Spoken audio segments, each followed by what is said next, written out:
Break के बाद आपका स्वागत है। भोपाल एयरपोर्ट में फ्लाइट छूटने के बाद आसाराम इंदौर पहुंच गए हैं। सूत्रों के हवाले से खबर मिली है कि आसाराम का काफिला आश्रम पहुंच गया है। निवास के पास आसाराम को देखे जाने की खबर मिली थी। इससे पहले इंदौर जाने से पहले एनएसयूआई ने आसाराम के पोस्टर में कालिख पोतकर जमकर हंगामा किया।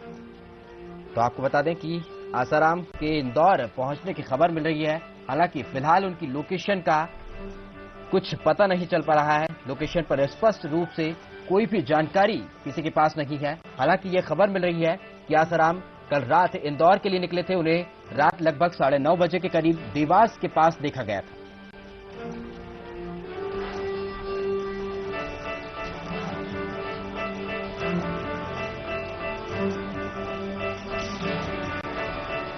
तो आपको बता दें कि जोधपुर से आसाराम की गिरफ्तारी के लिए 2 टीमें भोपाल और इंदौर के लिए रवाना कर दी गई हैं।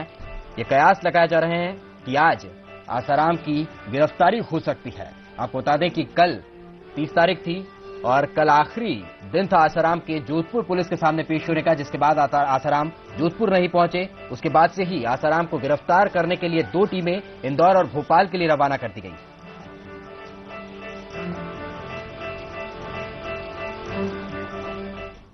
सीधे आसाराम आश्रम इंदौर से पुनीत विजयवर्गीय बंसल न्यूज संवाददाता हमारे साथ जुड़ रहे हैं।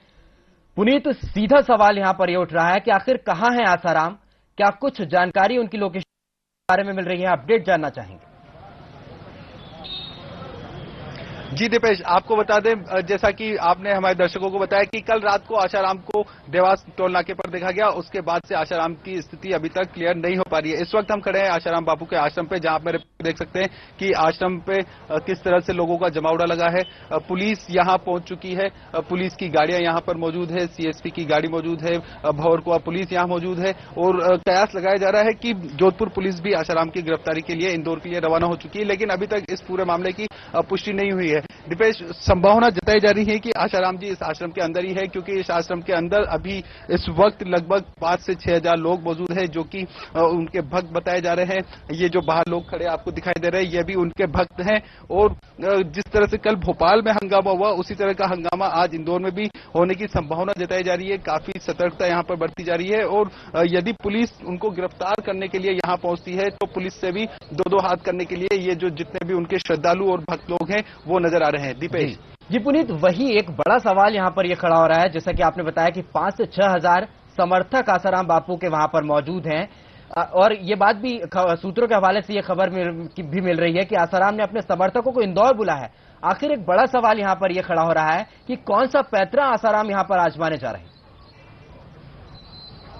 जी बिल्कुल, यही एक समझ से परे बात समझ में आ रही है। जैसा कि हमारे पुलिस डिपार्टमेंट से भी बात हुई, पुलिस प्रशासन से भी बात हुई, तो वो भी यही बोल रहे हैं कि समझ में नहीं आ रहा है कि आखिर इतने लोग क्यों यहाँ पर जमा हुए हैं। और देखिए, ये सब लोग तभी जमा होते हैं जब आसाराम जी ने उन्हें बुलाया होगा। कहीं न कहीं उनके बुलाने के बाद ही ये लोग यहाँ पर पहुंचे हैं और यही उम्मीद जताई जा रही है कि पूरी तरह से विरोध करने के ये लोग बूढ़ हैं कि कोई गिरफ्तार करने यदि उनके बापू को पहुंचता है, जिनको वो श्रद्धा रखते हैं, तो उसका विरोध करने के लिए लोग पूरी तरह से तत्पर नजर आ रहे हैं और काफी ज्यादा लोग इस वक्त अंदर मौजूद है। दीपेश, आपका ध्यान एक बात पर और मैं डालना चाहूंगा कि जब कल रात को दिग्विजय सिंह इंदौर पहुंचे थे तो उन्होंने भी ये आरोप लगाया था कि आसाराम जी बार बार इंदौर इसीलिए आते हैं क्योंकि उन्हें उद्योग मंत्री कैलाश विजयवर्गीय और विधायक रमेश मेंदोला का संरक्षण है। इसी कारण इंदौर पुलिस उन पर कार्रवाई करने से बचेगी। लेकिन अब देखना यही है, यदि जोधपुर पुलिस, जैसा कि 30 तारीख को उन्हें जोधपुर पेश होना था, पेश न होने के बाद यदि जोधपुर पुलिस यहां पहुंचती है तो उनके साथ किस तरह से इंदौर पुलिस समर्थन देती है, किस तरह का समर्थन इंदौर पुलिस का मिलता है,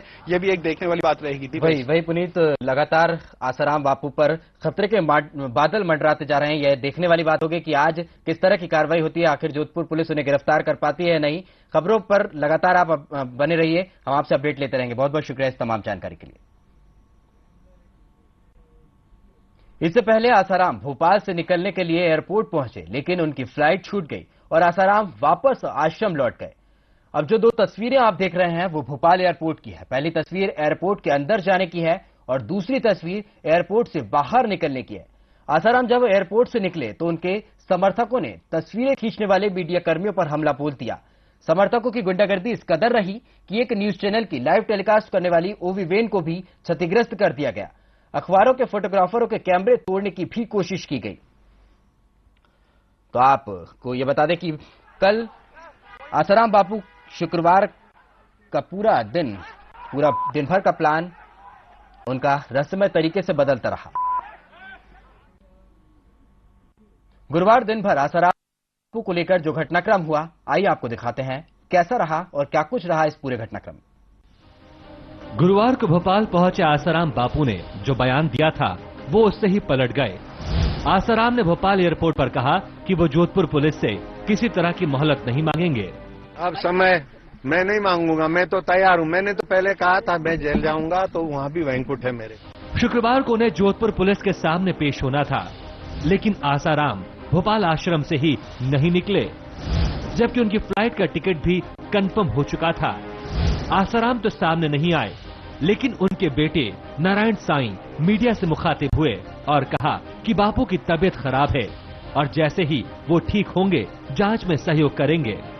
बापूजी की दिल्ली की टिकट थी, लेकिन थोड़ा स्वास्थ्य नरम गरम होने के कारण वह टिकट भी कैंसल करनी पड़ी।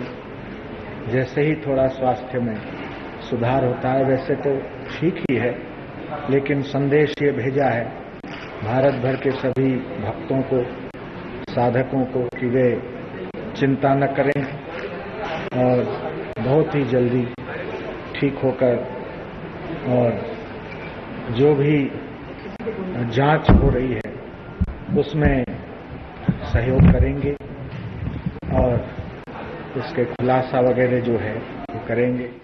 दरअसल पूरे एपिसोड को देखा जाए तो आसाराम के वकील ने जोधपुर पुलिस को कोई सूचना नहीं दी कि वो पेश नहीं हो सकेंगे। खबरें मीडिया के जरिए पहुंचाई गई। जोधपुर पुलिस पहले ही साफ कर चुकी थी कि आसाराम को किसी तरह की मोहलत नहीं दी जाएगी। दिन हमने नोटिस सर्व किया था, उसी दिन आसाराम बापू की तरफ से एक लिखित प्रार्थना पत्र हमें दिया गया था। उसमें उन्होंने कहा था कि 20 सितंबर तक उनके सत्संग के कोई प्रायर कमिटमेंट है, उस वजह से वो उपस्थित नहीं हो सकते। 20 सितंबर के बाद का समय दिया जावे। उस एप्लीकेशन को हमने रिफ्यूज कर दिया था, हम कोई फर्दर एक्सटेंशन नहीं देंगे। जोधपुर पुलिस के इसी बयान के बाद आसाराम की ओर से अपने बचाव में एक transit bail application Gujarat high court में दायर की गई। 1 घंटे में ही इस याचिका की कोर्ट ने ये कहकर हवा निकाल दी कि इसमें कोई दम नहीं है। कानून के जानकारों की माने तो अब आसाराम के पास सिवाय पुलिस के सामने पेश होने के कोई चारा नहीं है। उसमें ये है कि पुलिस वाले अरेस्ट तो करेंगे, क्योंकि उन लोग नोटिस शामिल करा दिया है। नोटिस शामिल करा दिया और नोटिस शामिल कराने के बाद अब उनको अरेस्ट करना ही पड़ेगा। उनको अरेस्ट करके साथ में ले जाएंगे वो, क्योंकि अब स्थिति ऐसी नहीं है कि वो उनको टाइम दे। वैद से इलाज के लिए तो कोर्ट परमिशन देगा, क्योंकि अरेस्ट करने के बाद जब ले जाएंगे उनको न्यायालय में पेश करेंगे और यदि उनकी तबीयत खराब या कुछ ऐसा है तो कोर्ट परमिशन देगा उनको, तभी वो वैद से इलाज करा पाएंगे। नहीं तो उनको मेडिकल के लिए किसी भी सरकारी हॉस्पिटल वहाँ उनको भर्ती कराएंगे वहाँ पे इलाज के। पूरे घटनाक्रम को देखा जाए तो अब ये खुद आसाराम बापू को तय करना है कि वो पुलिस के सामने पेश होते हैं या फिर पुलिस उन्हें गिरफ्तार करती है। सवाल उठता है कि क्या होगा आसाराम का। अनुराग मालवीय, बंसल न्यूज, भोपाल। तो ये शुक्रवार का पूरा घटनाक्रम रहा। पल पल आसाराम का प्लान परिवर्तित होता रहा। आगे बढ़ते हैं। यौन शोषण के आरोप से घिरे आसाराम से भाजपा ने दूरियां बढ़ा ली है। भाजपा चुनाव अभियान समिति के प्रमुख और गुजरात के मुख्यमंत्री नरेंद्र मोदी ने आसाराम पर निशाना साधा है। गुजरात के छोटा उदयपुर में एक सभा के दौरान मोदी ने कहा कि भले ही कोई कितना ही ज्ञानी हो, यदि वह बहन बेटियों पर बुरी नजर रखता है तो वह राक्षस के समान है। शास्त्रों ज्ञाता हो, परंतु बहन बेटी हाथ करी हो तो समाज